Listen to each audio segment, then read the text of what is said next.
¿Qué tal? Buen mediodía, bienvenidos a La Bancada. Estamos con toda la información del Congreso aquí en la Cámara de Diputados en esta primera media hora, acompañado por Débora de Urieta. ¿Cómo anda, Débora? Buen día, qué arriba que estás para Y bueno, ser es que te viernes. veo y me pongo Ay, bien, qué bueno. ¿viste? Sé que voy a tener una media hora intensa, me estoy preparando, ¿viste? Eso no es bueno para, No sé al final para cómo tu salud es. mental, creo. No sé, a veces sí, a veces no, digamos. Pero Bueno, voy a por tratar lo de que pronto sea me llevadero. preparo. Ok, voy a hacer que sea llevadero. Títulos del día. Dale.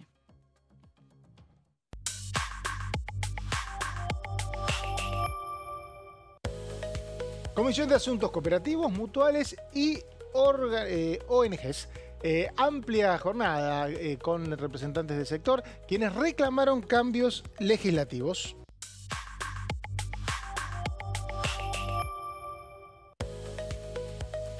Inteligencia artificial en el ámbito legislativo, la experiencia brasilera. Este lunes a las 15 horas expondrá Claudio Nazareno, consultor legislativo de la Cámara de Diputados de Brasil.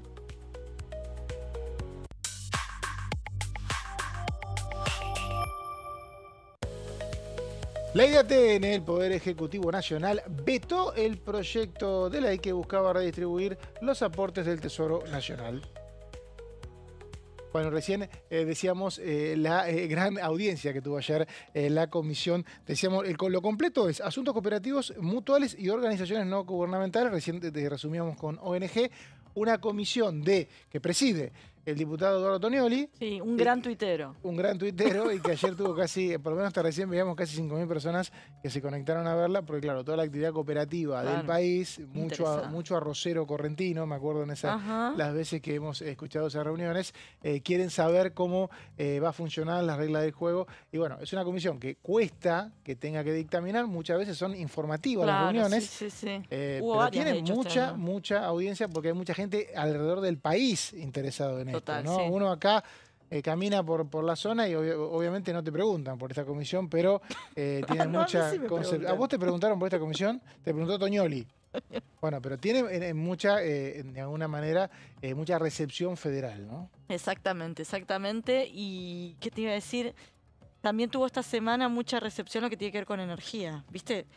Ahí no estuvimos, hagámonos cargo. Eso te iba a decir, Nos dedicamos eso me sorprendió. a las otras comisiones. Te iba a decir, me eso sorprendió. les pasa por ponerlas todo un día. Total, me sorprendió el número de audiencia que tuvo, pero me sorprendió también la o sea, una semana de sorpresa. Cuando no vamos, explota la audiencia. No, bueno, también la que fuimos en el caso Libra y discapacidad está al torno a los 20.000. Estamos tirando métricas porque la verdad estamos sorprendidos con la gran cantidad de audiencia que están teniendo las comisiones, ¿no? Bueno, el tema, por ejemplo, el caso Libra, están obviamente todas las miradas puestas en cómo avanza ese caso porque finalmente se concretó algo que se venía esperando desde que arrancó el tema y era si la comisión que quedó en manos de Maximiliano Ferraro, diputado de la coalición cívica, iba a convocar nada menos que a la hermana del presidente. Eso ocurrió finalmente. A Karina Milei, exactamente. Le dieron 2 posibles fechas a sabiendas de que seguramente la funcionaria no va a venir a rendir cuentas acá a la comisión.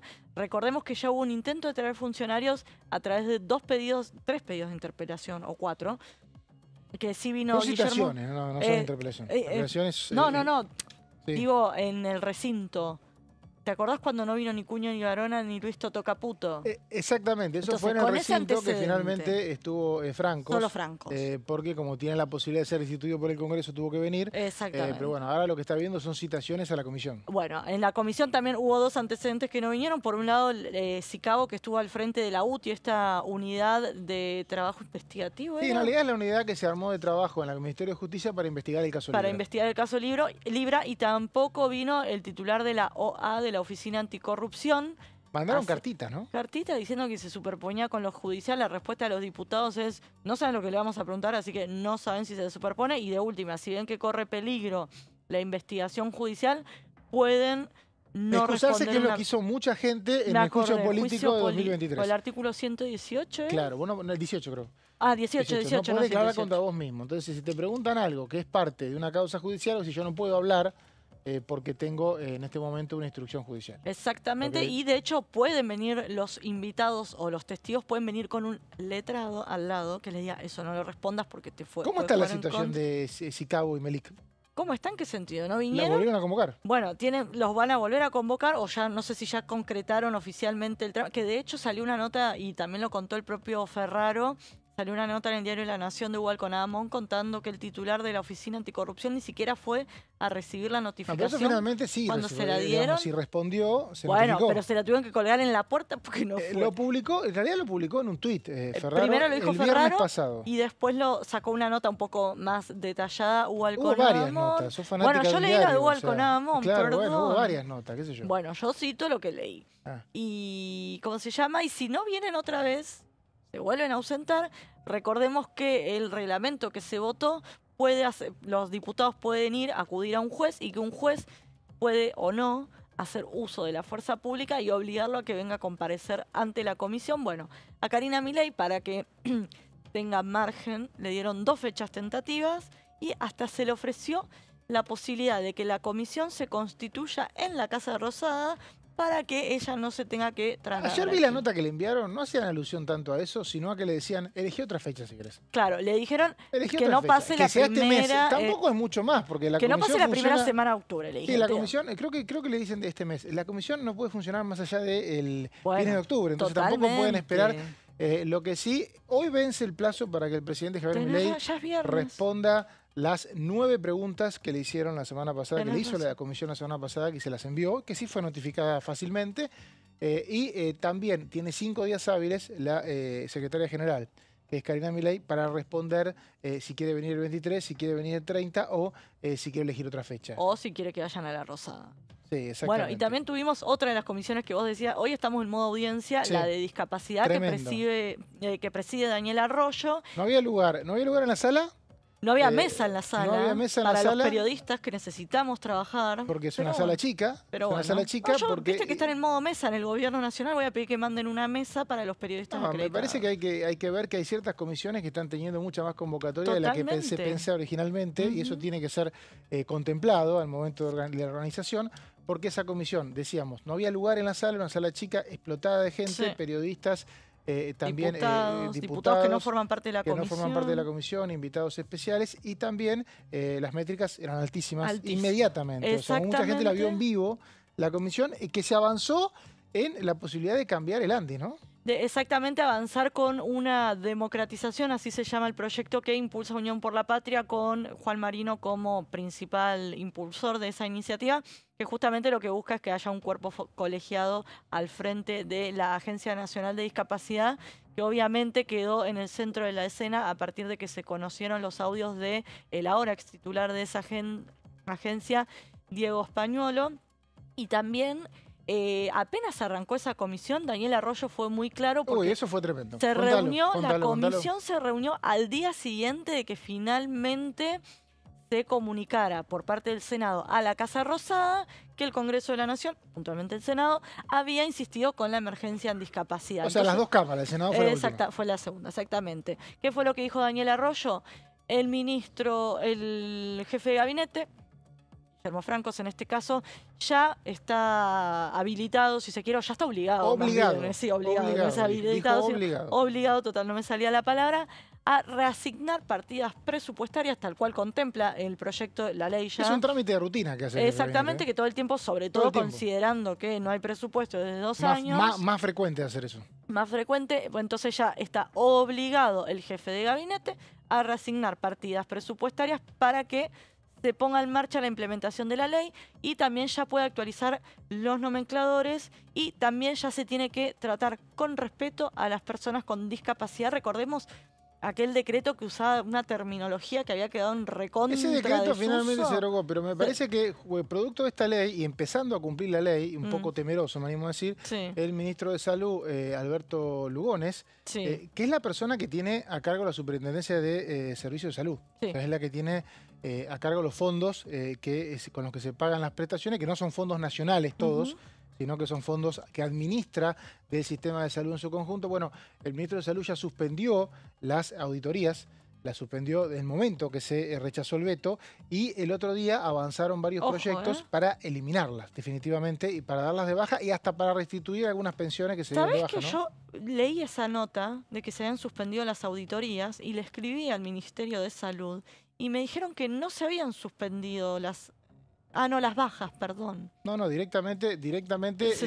Me dijeron, no es que se suspendieron las bajas, sino que se está haciendo todo con mucha no hay auditoría. precaución. Directamente no hay auditoría porque lo que plantea justamente lo que vos decías recién, el trato respetuoso, que plantea, se ve que no era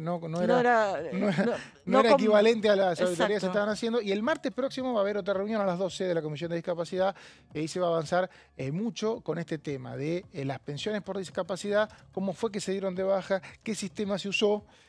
Y la posibilidad de que si hubo alguna persona que tuvo una baja que no fue considerada, podría ir a la justicia a esa persona y hacerle una denuncia al gobierno. O sea que lo mejor que le puede pasar es que intervenga el Congreso y se solucione el problema y se termine ahí. Le va a salir más caro, o sea, un amparo colectivo de gente que recibió bajas que no corresponden, que hay que intervenga el Congreso. Me parece que eso va a estar avanzado. Pero también el miércoles puede haber sesión, Débora. ¿Cómo está eso? Exactamente. Bueno, hablábamos de veto, justamente la ley de discapacidad fue vetada. Ayer nos enteramos de otro veto, que es el de la ley que busca coparticipar los decretos de necesidad de urgencia, pero eso arrancaría por el Senado, que fue la cámara de origen de ese proyecto impulsado por los gobernadores. No los decretos, no, los ATN. Ay, los ATN, lo tengo con los DNU, ATN. Pero acá en diputados ya hubo también esta semana 2 vetos que se arrancarían por acá, por la Cámara de Diputados. Por un lado, lo que tiene que ver con el financiamiento universitario, que ya todo lo que tiene que ver con la comunidad universitaria está en modo marcha, movilización, incluso hoy mismo, exactamente. Y por otro lado está el veto a la ley del Garrahan. Así que están viendo de si llevar con otros temas, que ahora si querés te cuento, ambos vetos en una sesión este miércoles, o como nos decía en el programa anterior la diputada Marcela Campagnoli, como son 2 temas muy fuertes y que dan para hablar y demás, que además tiene un poco que ver con la mirada que tiene el gobierno en torno a la salud y a la educación.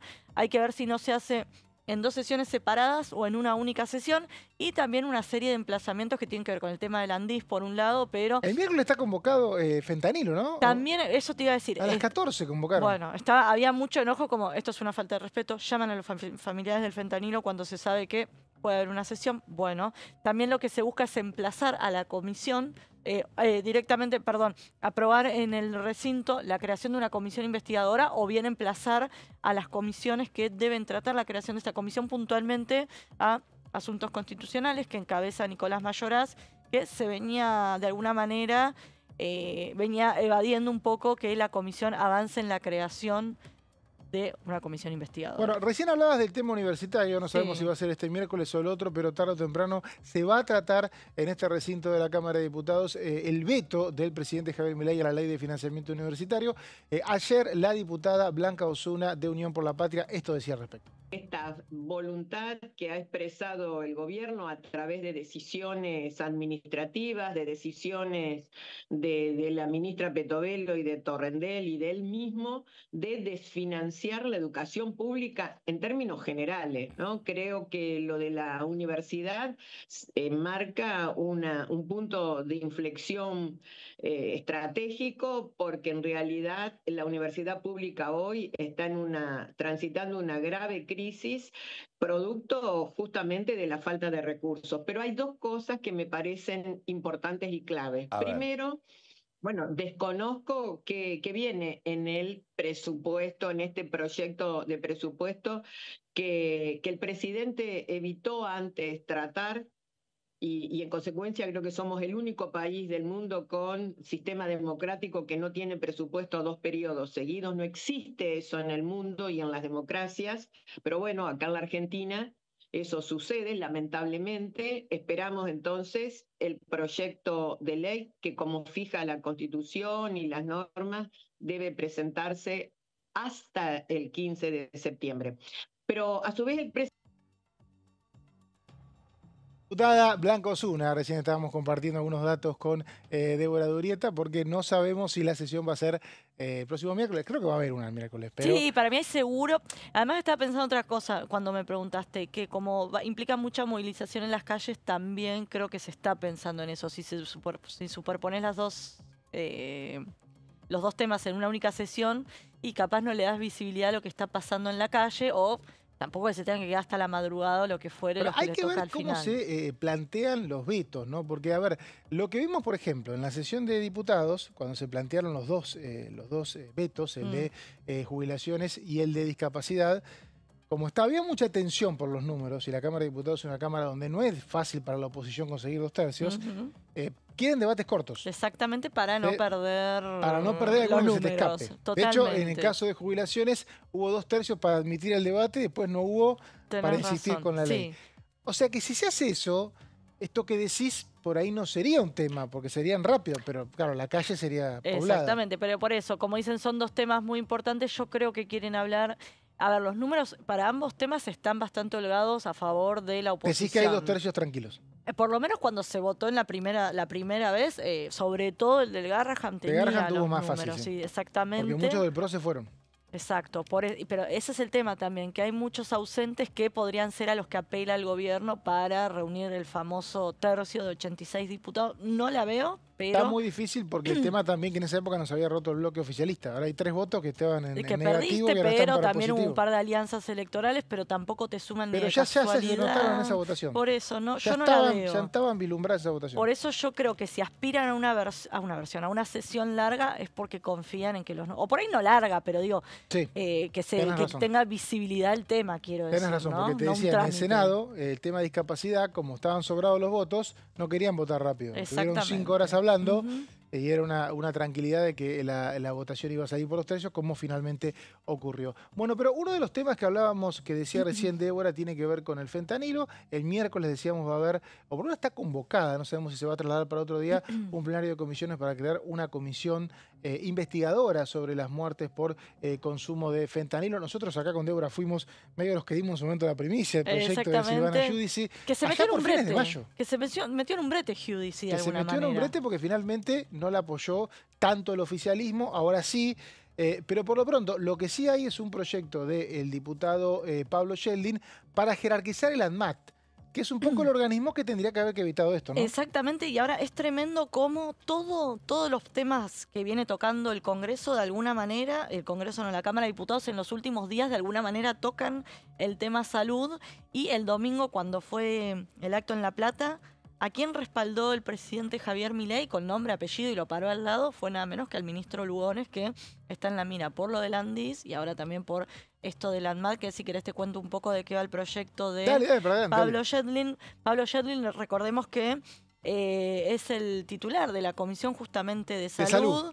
¿Y qué busca esta iniciativa?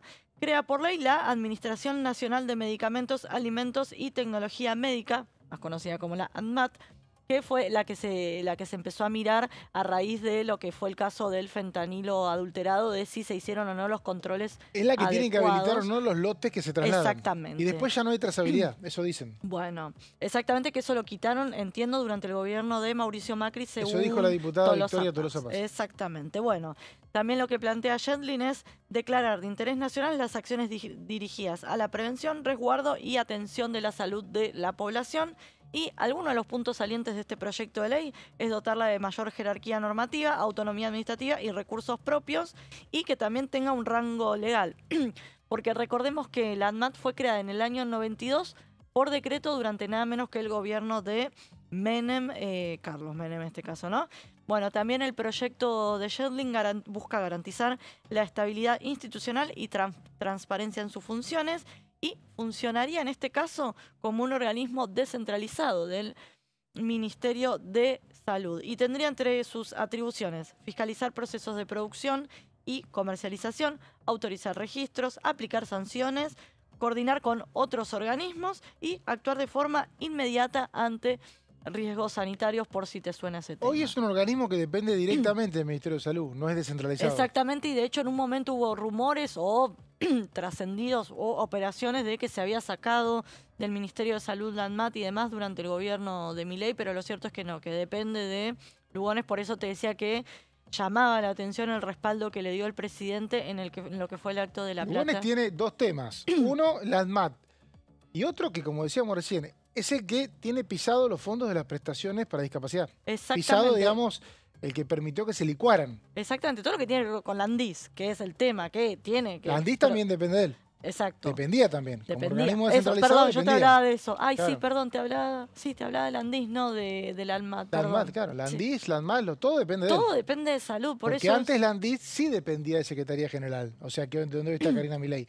Pero Karina Milei nunca tuvo a cargo Andís. Exactamente, pero bueno, así que son...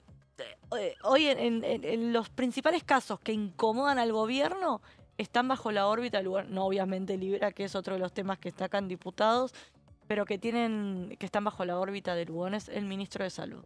Bueno, Débora, gracias, no sé si te quedaba algo, ¿no? No, creo que no. No, estamos. Impecable con esta placa, un proyecto de ley que seguramente se va a tratar pronto en la Comisión de Acción Social y Salud Pública. Siempre, bueno, se enoja. Ya sé, eso, pero está bien, pero yo por eso me estoy haciendo autocrítica, que yo le digo salud y está mal. Han quedado algunas comisiones con varios temas que a veces tienen que ver, a veces no. Sí. La acción social y la salud. Pienso que tiene que ver. Leo Fredes se enoja siempre con prevención de adicciones y narcotráfico. Sí, porque no tiene nada que ver. Una cosa es una cuestión de salud y otra cosa es un delito. Habría que Pero acá lo interesante es que acción social está primero que salud. Y obviamente el 90% de los temas son de salud. Bueno, pero en definitiva también son vinculados, que es una comisión que llevó adelante la ley de emergencia en pediatría, que ahora... la semana que viene seguramente, me parece que si hay sesión, la que seguro se va a tratar va a tener que ver con la emergencia en pediatría, que es una ley bastante ambiciosa porque no se circunscribe al Garrahan, sino a todas las guardias pediátricas del país. Son 10 en total los institutos que abarcaría la ley, que ya es ley. ¿Instituto qué le llamas? Institutos pediátricos. Ah, 10. No, bueno, pero... Hospitales pediátricos, perdón. No, pero también, claro, son los que hay en muchos... Por eso, porque nosotros hablamos del Garrahan y es más amplio el proyecto de ley, pero obviamente el proyecto surge, o la ley ya, surge a partir del reclamo de los trabajadores del Garrahan, aunque hoy Campagnoli decía que ya renunciaron 200 trabajadores, yo tenía un número más elevado, más cerca de 280, pero hay que ver desde qué fecha se toma para hablar del número de trabajadores del Garrahan que justamente se están yendo por los bajos salarios y ese es el principal reclamo. La ley lo que establece en el artículo 5 es que declara el Hospital Garrahan hospital de referencia en guardias en pediatría, por lo tanto obliga al gobierno nacional a tener actualizado también los salarios. También declara la emergencia en residencias médicas, como para evitar esta situación de que un residente gane precios tan bajos, eso en todo el país, y después obliga al gobierno nacional a tener un fondo de contingencia para la que establece lugares donde se pueda sacar plata y que de esa manera garantice que todas las provincias que tengan una guardia de pediatría pueda estar funcionando. Esto, insisto, es una ley sancionada que vetó al presidente y ese veto seguramente se va a empezar a tratar en la Cámara de Diputados, es donde se tiene que tratar. Si las dos cámaras con 2/3 insiste con la ley, queda sancionada inmediatamente. ¿Y dije bien? Dijiste impecable. Eso es lo que pasó con discapacidad. Completamos. Todo mucha salud este año. Me parece la pandemia, ¿te acordás que era mucha eran salud? Los ministros de salud de las provincias que venían de diputados, ¿te acordás? Bueno, ahí la figura de Sheldon creció, también Goyan. Totalmente, después fue senador, después volvió. Claro. Sí. Débora, gracias por esta media gracias hora. a vos. Pausa, y volvemos con más La Bancada.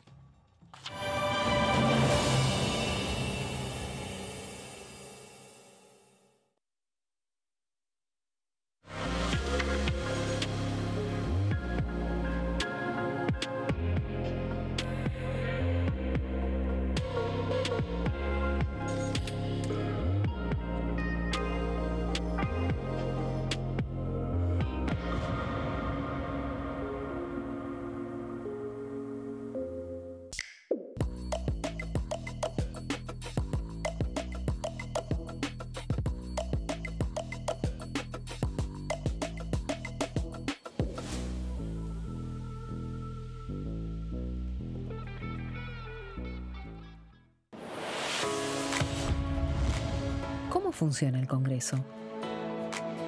Cuando un proyecto de ley ingresa a la Cámara de Diputados, ya sea presentado por un legislador, enviado por el Poder Ejecutivo o producto de una iniciativa popular, se trata primero en el ámbito de las comisiones.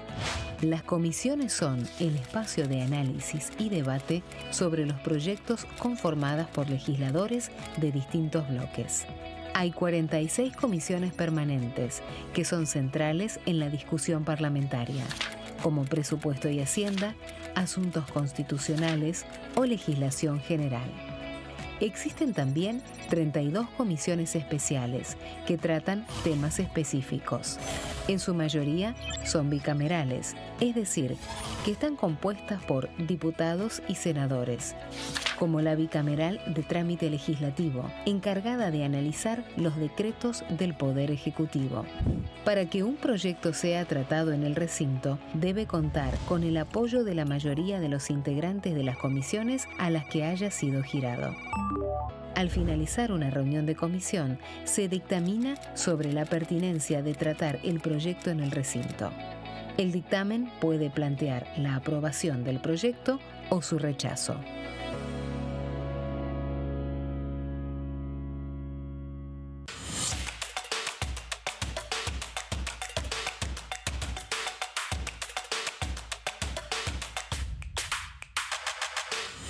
Quórum. De lunes a viernes, 14 horas.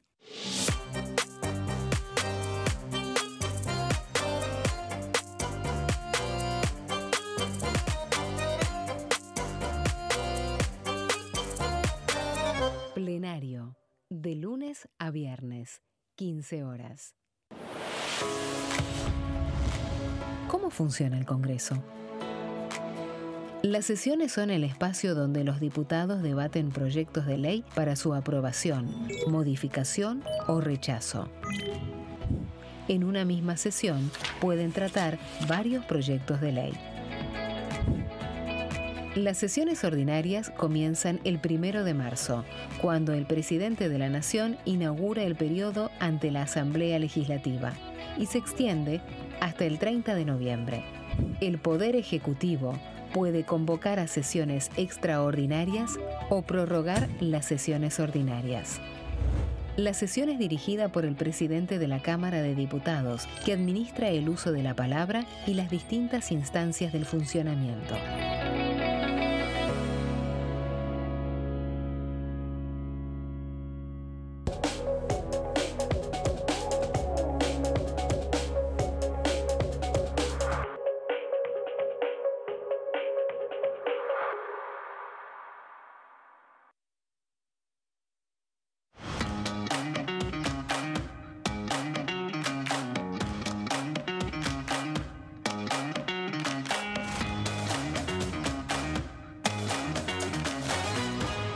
Pasos perdidos. De lunes a viernes, 16:30 horas. ¿Qué función cumple el Congreso? El Congreso ejerce su función legislativa a partir de la deliberación y sanción de leyes que busquen el bien común de todos los habitantes. Durante 2024 se sancionaron 44 normas de enorme trascendencia, como la Ley Bases y Puntos de Partida para la Libertad de los Argentinos, la Ley de Medidas Fiscales Paliativas y Relevantes y la Boleta Única de Papel. La Constitución Nacional determina las atribuciones del Congreso, las cuestiones sobre las cuales puede y debe legislar, así como sus limitaciones. También establece la relación entre los distintos poderes, que es fundamental para equilibrar el sistema republicano. Además de legislar, el Congreso tiene la función de ejercer el control del Poder Ejecutivo. Entre otras atribuciones, ese control incluye el pedido de informes, las interpelaciones, la actuación de la Auditoría General de la Nación, dependiente del Congreso, la posibilidad de solicitar juicio político y la aprobación de las cuentas de inversión. Desde la reforma constitucional de 1994, el jefe de gabinete de ministros tiene la obligación de concurrir periódicamente al Congreso para informar acerca de la marcha del gobierno. Este informe se realiza alternadamente en cada Cámara del Congreso.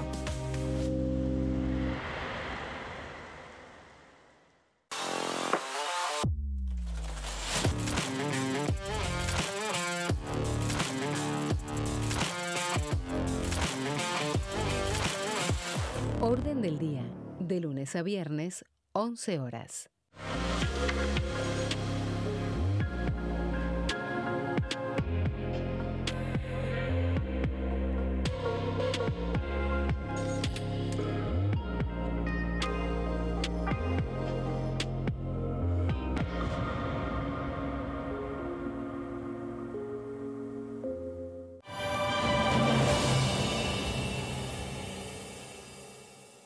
La bancada, estamos acá con toda la información de la Cámara de Diputados. Me acompaña en esta media hora el señor Martín Di Natale. ¿Cómo le va? ¿Bien? ¿Cómo va? ¿Todo bien? Bien. ¿Todo en orden? Bueno, viene corriendo, no sé de dónde, bueno. mi otro compañero en esta media hora, que es Gonzalo Solabarrieta. ¿Cómo andás, Mauri? Bien, ahí que estás, ahí que bien? venís corriendo. ¿Qué pasó? Sí, ¿Estabas en el baño? ¿Qué estaba pasó? ahí luchando con un cargador. Ay, mirá, bueno. Sí, La tecnología, la maldita La tecnología. ¿Viajamos, les parece? Dale, vamos. A Neuquén nos vamos.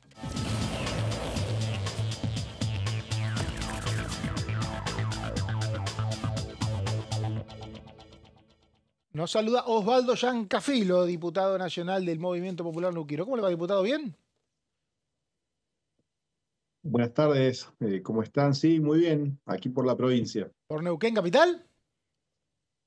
Sí, estoy en Neuquén Capital. Bueno, por ahí estaba en Añelo, qué sé yo, o estaba por ahí esquiando en San Martín de los Andes, pero bueno, no. No, ya no hay nieve todavía, ¿no? No, ya no hay nieve, no ha sido muy buena la temporada este año, ha sido corta y el año pasado a esta altura habíamos tenido una nevada importante y eso había mejorado las condiciones, pero este año fue una temporada corta. ¿Y cómo vive Chapelco y San Martín de los Andes cuando no hay nieve en invierno? Bueno, en realidad también hay otras atracciones, ¿no? Desde el punto de vista turístico, el lago Lácar, el lago Nontué, hay una travesía en catamarán, digamos, importante, en cantidad de kilómetros que se recorren y puntos muy lindos, ¿no? En todo San Martín de los Andes, la ruta Siete Lagos. Tenés ahí a pocos kilómetros, a una hora, no más que eso, Villa Langostura, Villa Traful, Junín de los Andes, que también es muy lindo, así que tenés para entretenerte, ¿no? Diputado, seguramente el miércoles va a haber una sesión para tratar algunos vetos del presidente Javier Milei. Puntualmente hay dos que se conocieron y que serían parte de la sesión de la semana próxima, aunque tal vez podría incluir un tercero. Me refiero a la emergencia en pediatría y el refuerzo al presupuesto universitario. ¿Ya tiene una posición definida en esos casos? Sí, totalmente. Nosotros estamos siguiendo una línea de trabajo de manera permanente en ese diálogo que tenemos con el gobernador de la provincia, Rolando Figueroa, y siempre hemos sido coherentes, ¿no? Ni de un lado ni del otro lado de la grieta nacional que se define allí en Buenos Aires y que muchas veces desde las provincias lo vemos como espectáculos lamentables. Y nosotros en ese sentido decimos, ninguna de las consignas o causas nobles que se han tratado en el Congreso, nosotros tenemos una posición político-partidaria fijada, ni las usamos como una bandera política, ¿no? Porque quienes han gobernado el país los últimos 40 años son los mismos, o sea, se han ido intercambiando el poder y la Argentina siempre está en crisis que parece que son cíclicas, ¿no? Entonces, en función de esto y con esta aclaración, decirte que nosotros acompañamos lo que fue presupuesto universitario porque consideramos que no es bueno que la Argentina no tenga presupuesto aprobado. Tenemos uno prorrogado del 2023 sobre el 2024, el 2025, eso retrasa partidas. Ahora, nosotros en la Universidad Nacional del Comahue, aquí en Neuquén, hemos hablado con sus autoridades, ellos nos han mostrado cómo ha evolucionado el presupuesto universitario en los últimos 15 años, por ejemplo, y nunca ha ido de la mano de la inflación. De hecho, en el 2023 hubo un recorte de 70.000 millones de pesos para las universidades, con lo cual digo, ni de un lado ni del otro lado de la grieta pueden de alguna manera justificarse respecto de la defensa de la educación pública universitaria, pero eso no quiere decir que la universidad hoy esté pasando una situación compleja, con lo cual vamos a acompañar la insistencia de la ley que votamos, y por otro lado, emergencia pediátrica, tal cual lo decías vos, y que contiene algo que para nosotros es sumamente importante, como Hospital Garrahan. Tenemos en Neuquén una experiencia muy buena con el hospital cada vez que hay derivaciones de nuestro sistema de salud allí, pero también yo he destacado, por ejemplo, lo que han sido las dificultades específicas del aprendizaje. Nosotros aquí atravesamos, me tocó trabajar de manera conjunta con, por ejemplo, el doctor Hugo Arroyo y todo el equipo de psicólogos, psicopedagogos ahí en el Hospital Garrahan, lo que fue dislexia, hace ya unos 8 o 10 años aproximadamente, cuando nosotros sabíamos que era un tema que no estaba en la opinión pública, no se sabía mucho, pero la detección temprana, por ejemplo, de esas dificultades específicas del aprendizaje, que no son discapacidades, sino tienen que ver concretamente con una situación que se tiene que atender a edad temprana para que nuestros hijos, niños, niñas no sufran en la escuela muchas veces problemas atento a que no hay un diagnóstico temprano. Entonces, conocemos del Hospital Garrahan y creemos que ninguno de los dos temas tiene que estar supeditado a auditorías o controles. Nosotros estamos de acuerdo con esas auditorías y controles, pero criticamos que no hay un plan de contingencia para poder atender justamente esos temas mientras los controles se van desarrollando. Entonces, en el nombre de los controles no podemos tener recortes presupuestarios en políticas públicas que se atienden diariamente. Martín. ¿Cómo le va, diputado? Martín Iatare lo saluda. Diputado, un día después, apenas, de que el presidente de la Nación vetó la ley que impulsaba el reparto por coparticipación de los aportes del Tesoro Nacional, los ATN, ya hubo una reunión de gobernadores, concretamente en Córdoba, los gobernadores de Provincias Unidas, Córdoba, Santa Fe, Corrientes, Jujuy, haciendo un planteo muy fuerte de críticas, por supuesto, al gobierno nacional en relación a esto y hablando de cierta insensibilidad de parte del presidente de la Nación. Ustedes desde Neuquén, ¿cuál es la voz que elevan desde ahí y si comparten este planteo que están haciendo los gobernadores o eventualmente va a haber algún tipo de también de reunión o acompañamiento a este planteo que están haciendo los gobernadores de Provincias Unidas? Bueno, buenas tardes, Martín. En realidad, nosotros lo que vemos desde acá no es que las provincias grandes de la Argentina, que tienen una representación importante en el Congreso y también son parte de las fuerzas políticas nacionales, vemos que hay cuestiones que no tienen que ver con lo que nos sucede a nosotros en Neuquén, por ejemplo, ¿no? Por ejemplo, ATN. Nosotros no acompañamos ese proyecto de ley porque entendemos que también obedece a una cuestión centralista. Cuando vos mirás el reparto de los mismos, es con el coeficiente de coparticipación. Con lo cual Neuquén se ve perjudicado en eso. Nos conviene muchas veces que el gobierno provincial, en una relación madura, nosotros entendemos que hay que dar gobernabilidad y en esa relación madura que tiene, por ejemplo, el gobernador Rolando Figueroa con el gobierno nacional, creemos que allí se pueden alcanzar mejores acuerdos que lo que puede significar, por ejemplo, esa ley, ¿no? O, por ejemplo, lo que ha sido la ley que ya tiene media sanción sobre el impuesto a la transferencia de los combustibles. Aplicar allí un 25% iguales para todas las provincias y el 75% restante con un coeficiente de coparticipación, a nosotros nos perjudica cuando nosotros planteábamos que, por ejemplo, allí habría que hacer una distribución de esos recursos proporcional al consumo de combustible que tiene cada una de las provincias. Y te lo pongo en ejemplo también, para que vos tengas una idea cómo nosotros perdemos respecto de lo que le aporta Neuquén al país y por lo tanto a muchas provincias que con su recaudación propia, con sus recursos propios, no alcanzan a cubrir sus propios gastos. Por ejemplo, nosotros de cada 100 pesos que le aportamos al país y a su Producto Bruto Interno, nos vuelven 51 pesos. En cambio, a Formosa, y es para dar un ejemplo, tengo muchos conocidos y amigos en Formosa, no es por criticar a la provincia, pero es lo que constitucionalmente está hecho y además en una ley, de cada 100 pesos que le aporta al Producto Bruto Interno, le regresan 700. Entonces, nosotros queremos naturalmente discutir esto hacia adelante, porque muchas veces dicen, bueno, Neuquén tiene petróleo, tiene gas, sí, pero el petróleo y gas se va a terminar y nosotros estamos en un proceso de recambio de nuestra matriz productiva y naturalmente cuando eso se termine vamos a perjudicar justamente a Neuquén y a sus futuras generaciones porque hay una ley de coparticipación a nuestro entender injusta. Hago un paréntesis antes que haga la pregunta del compañero Gonzalo, porque usted habla de Producto Bruto Interno, pero hay un histórico reclamo de provincias grandes como Provincia de Buenos Aires que te dicen la coparticipación es recaudación impositiva.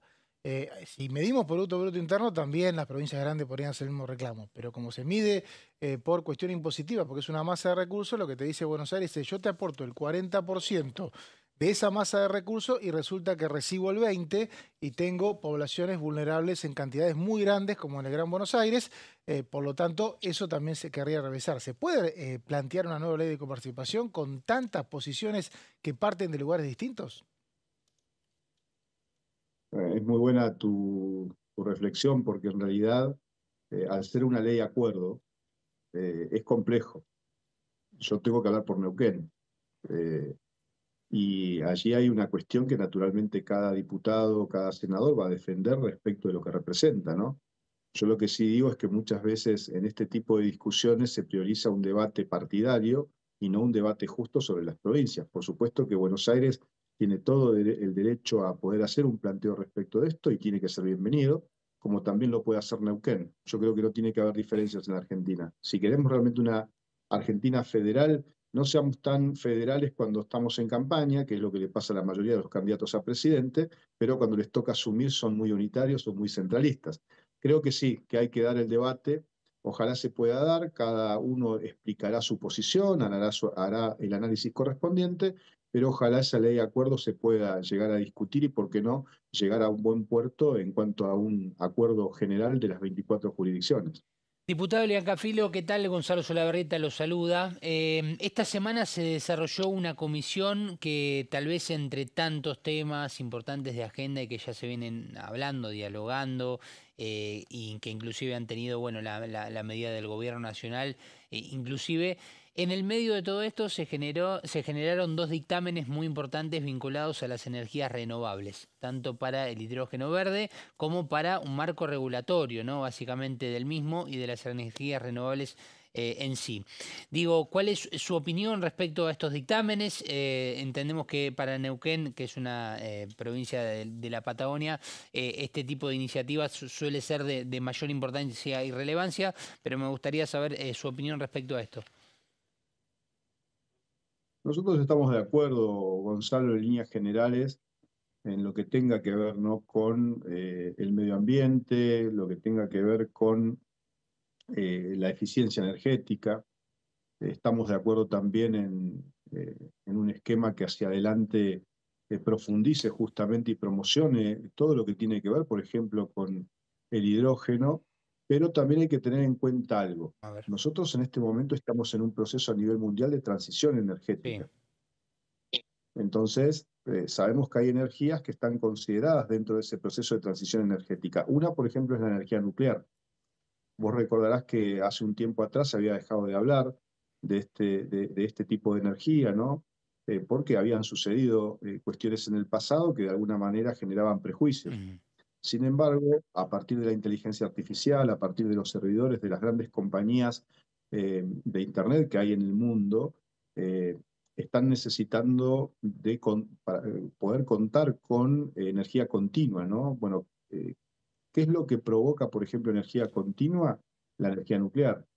¿Y por qué te lo comento esto? Porque para nosotros es muy bueno que se haya considerado dentro de las energías en la transición energética, porque nosotros acá tenemos una planta de agua pesada en Neuquén, la PIAP, que hace muchos años no está activa. Entonces, nosotros queremos reactivar esa planta de agua pesada. Hay un trabajo muy importante que está haciendo la CONEA, bueno, aquí el ministro Echeverri, junto al gobernador Rolando Figueroa también, y se está llevando adelante un trabajo muy importante. ¿Por qué? Porque hay nuevamente un impulso de la energía nuclear a nivel mundial, donde, por ejemplo, en Canadá están previstas la construcción de nuevas centrales nucleares, y allí tenemos la gran posibilidad de un acuerdo. Por eso decimos que ojalá a la Argentina le vaya bien y salgamos de estos vaivenes que tenemos desde el punto de vista político, porque esas inversiones que tienen que llegar a Neuquén justamente pueden provocar la reactivación de la planta industrial de agua pesada que tenemos en Neuquén. Diputado Osvaldo Elian Cafilo, diputado del Movimiento Popular Neuquino, gracias por el contacto. No, gracias a ustedes como siempre y buenas tardes a la audiencia. Hablábamos con el representante de la provincia de Neuquén y decíamos que una comisión que se hizo ayer temprano, que quizá no es la que más repercusión tiene en los medios nacionales, pero tuvo una gran cantidad de visitas en la página que se transmite siempre de Diputados TV, tiene que ver con la comisión de cooperativas, organizaciones no gubernamentales. En realidad es asuntos cooperativos, mutuales y organizaciones no gubernamentales, ¿digo bien? Exactamente. Bueno, muy bien. ¿Por qué se llenó de gente? Todo el mundo lo quiso ver. Una comisión informativa. Saludos a Eduardo Toñoli, presidente de la comisión, diputado de Unión por la Patria. Estuvimos con Toñoli, aparte aquí en DTV, le hicimos una entrevista ayer. No, lo interesante de esto, me parece que el interés es porque hay en la Argentina, obviamente, el cooperativismo es muy fuerte. Pensemos... Pero hay que salir del AMBA, ¿no? Sí. Entonces, por eso acá no lo entendemos. Sí. ¿Digo bien? Claro, por supuesto. Y aparte pensemos dos cosas. Por un lado, las pymes, lo que es la pequeña y mediana empresa, que también está atada al trabajo de las cooperativas, es casi un 60 o 70% del manejo de la economía. Es decir, la economía argentina hoy se mueve alrededor de eso, no de las grandes empresas. Y aparte la que más empleo dan, Martín, ¿no? Exactamente, punto 1. Punto 2, tenemos una informalidad laboral muy alta en la Argentina, muy alta, casi el 60% también, que eso está tratando de erradicarse. Aparte, cada vez las empresas pequeñas y las cooperativas que emplean gente tratan de, o lo hacen en blanco, con lo cual es muy difícil para una cooperativa, porque tiene que presentar todos los papeles, todo, tener gente en negro. Esto hace que cada vez las cooperativas sean un motor importante para la economía argentina, ¿no? ¿Es mejor, digamos, más fácil contratar siendo cooperativa que siendo pyme? No, no es que es más fácil. En ambos casos lo que digo es que necesitas sí de blanquear a los trabajadores. Sí, obvio, sí. Con lo cual esto está obligando a las cooperativas también a regularizar la situación de muchos trabajadores que hoy están en una situación de mercado informal. ¿Y qué pasó ayer? Contame, a ver. Bueno, básicamente hubo un reclamo por leyes. Vinieron representantes de las cooperativas y hablaron con los diputados. Fue informativo. Vinieron representantes, los recibieron ahí a cargo de esta comisión, como decíamos, el diputado Tonioli de Unión por la Patria. Distintos sectores de cooperativas de todo el país. Hubo un reclamo por leyes, ahí decíamos, concretamente, por ejemplo, desde la Federación de Cooperativas de Electricidad y Servicios Públicos de la provincia de Buenos Aires, Ariel Huarco dijo que se debe promover un mayor desarrollo del sector y necesitamos leyes para esa promoción. Estaba hablando concretamente de promoción de incentivos de créditos, promociones de incentivos impositivos para ese sector. Para eso se necesitan leyes. En cuanto a consumo, bueno, César Basáñez, que es de la Confederación de Cooperativas de Argentinas, pidió fortalecer la organización de las cooperativas en relación al consumo, es decir, para que haya un incremento del consumo en la economía, lo que decíamos recién, ¿no? Más cooperativas, más consumo, porque son justamente motores de la economía hoy en la Argentina. Hablaron de la atención a la salud, otro de los temas que se tocó en la comisión. Desde la Federación Argentina de Entidades Solidarias, Pablo Rodofili expuso la iniciativa que impulsan desde ese sector en cuanto a una orientación para incorporar la atención primaria de salud en las cooperativas. Y el último punto, el tema créditos, obviamente uno de los temas más debatidos, más discutidos ahí en la comisión. Manuel Leiva, también de las cooperativas, se refirió a la modificación de los límites de créditos para cooperativas.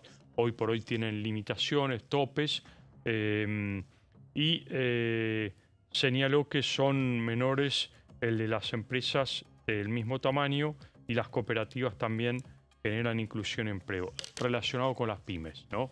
Muchas veces se le da más crédito, más topes a las pymes que a las cooperativas.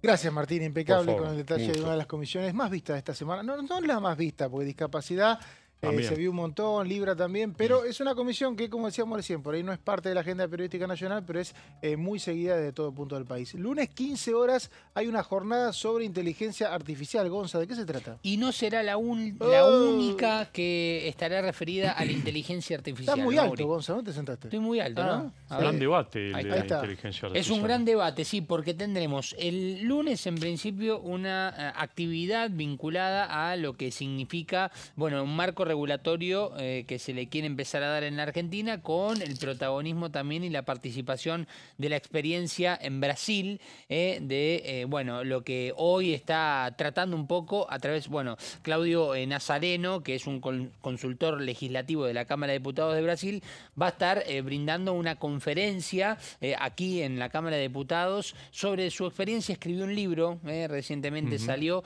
justamente de cómo Brasil de a poco está trabajando en este tema del marco normativo para la inteligencia artificial, sobre todo porque hay algunos puntos que son muy importantes. La privacidad de las personas, la veracidad de la información, lógicamente, y sobre todo el respeto por la información, que es muy importante a la hora de pensar en la inteligencia artificial, que puede ser muy importante para muchos casos y también al mismo tiempo hay que tener mucho cuidado al utilizarla.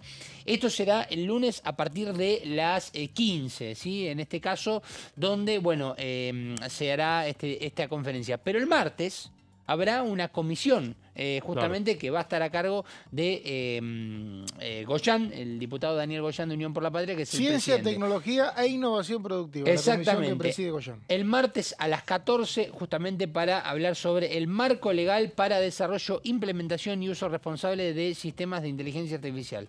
Repasamos rapidito las placas para entrar en detalle. Firma del proyecto, lo firma Daniel Goyan, el propio presidente de la comisión. Busca impulsar el crecimiento económico, a base obviamente de la inteligencia artificial y sus sistemas, para mejorar la calidad de vida, pero con transparencia, con equidad y con control democrático. ¿Este es el modelo europeo que decías vos, Martín, el de Goyan? Claro, bueno, en Europa justamente ahí hay un debate, porque Europa avanzó bastante con controles y legislación. Después se vino atrás, están cambiando la modificación, hay modificaciones permanentes a la ley. Goyan tomó buena parte de esto, sí. Seguimos, Gonza. Exactamente, seguimos y ahora les voy a contar qué es lo que estamos viendo en pantalla. Busca regular riesgos como, obviamente, que es lo que decíamos recién, la discriminación algorítmica a la hora de la búsqueda. La violación de la privacidad, datos personales, otro tema importante, y la falta de transparencia. Estos son tres problemáticas que intentarán darle diálogo a más allá de los beneficios que tiene la inteligencia artificial. Lo decíamos el lunes a partir de las 15, conferencia de prensa que lleva el nombre El uso de la inteligencia artificial en ámbitos legislativos, la experiencia brasileña, con la exposición, como decíamos, de Claudio Nazareno, el consultor legislativo de la Cámara de Diputados de Brasil. La organiza la Dirección de Diplomacia Parlamentaria y Cooperación Internacional. Siguiente placa, así llegamos al punto culmine de esto, estará a cargo de Claudio Nazareno, lo decíamos, el consultor legislativo.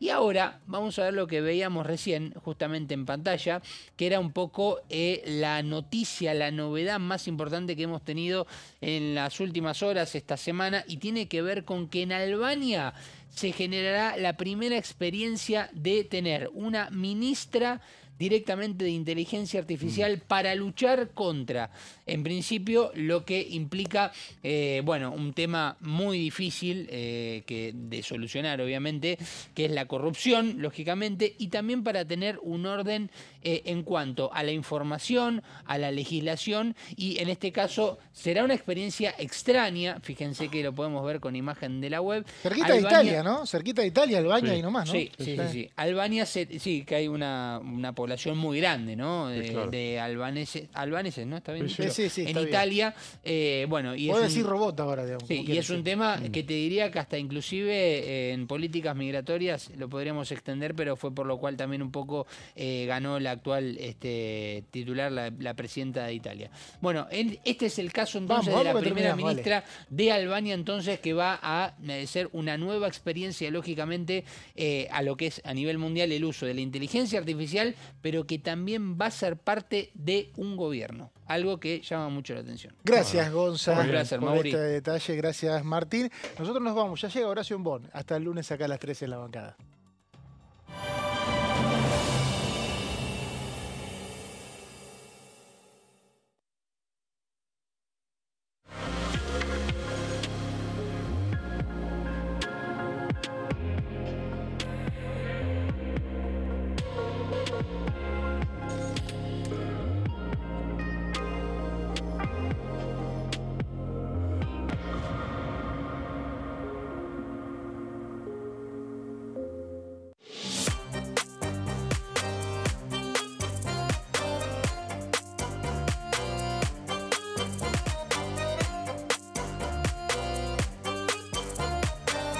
Plenario, de lunes a viernes, 15 horas.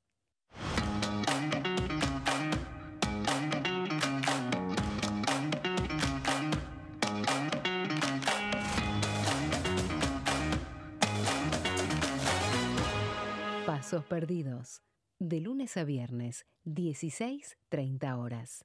El domingo 26 de octubre son las elecciones nacionales. Por primera vez vamos a votar con la boleta única de papel, BUP. ¿Cómo es la nueva boleta? En las columnas, de manera vertical, están las listas con cada uno de los partidos. Y en las filas, ubicadas horizontalmente, las categorías de cargos. En las elecciones de este año, las provincias que solo elijan diputados van a usar este modelo de boleta. Una vez que estés en el espacio de votación, marcas con una cruz la opción que elijas en el casillero correspondiente. Aquellas provincias que además de diputados elijan senadores van a usar este otro modelo de boleta, al que se le agrega la categoría senadores. En este caso, una vez que estés en el espacio de votación, vas a marcar la opción de tu preferencia por categoría. Para votar diputados, haces una cruz en el casillero que corresponda. Para votar senadores, marcas con otra cruz la opción que elijas.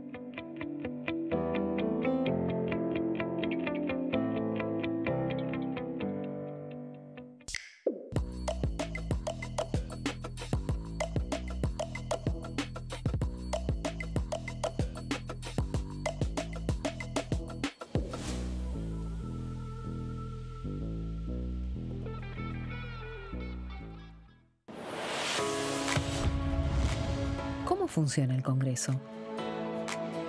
Cuando un proyecto de ley ingresa a la Cámara de Diputados, ya sea presentado por un legislador, enviado por el Poder Ejecutivo o producto de una iniciativa popular, se trata primero en el ámbito de las comisiones. Las comisiones son el espacio de análisis y debate sobre los proyectos conformadas por legisladores de distintos bloques. Hay 46 comisiones permanentes que son centrales en la discusión parlamentaria, como Presupuesto y Hacienda, Asuntos Constitucionales o Legislación General. Existen también 32 comisiones especiales que tratan temas específicos. En su mayoría son bicamerales, es decir, que están compuestas por diputados y senadores, como la bicameral de trámite legislativo, encargada de analizar los decretos del Poder Ejecutivo. Para que un proyecto sea tratado en el recinto, debe contar con el apoyo de la mayoría de los integrantes de las comisiones a las que haya sido girado. Al finalizar una reunión de comisión,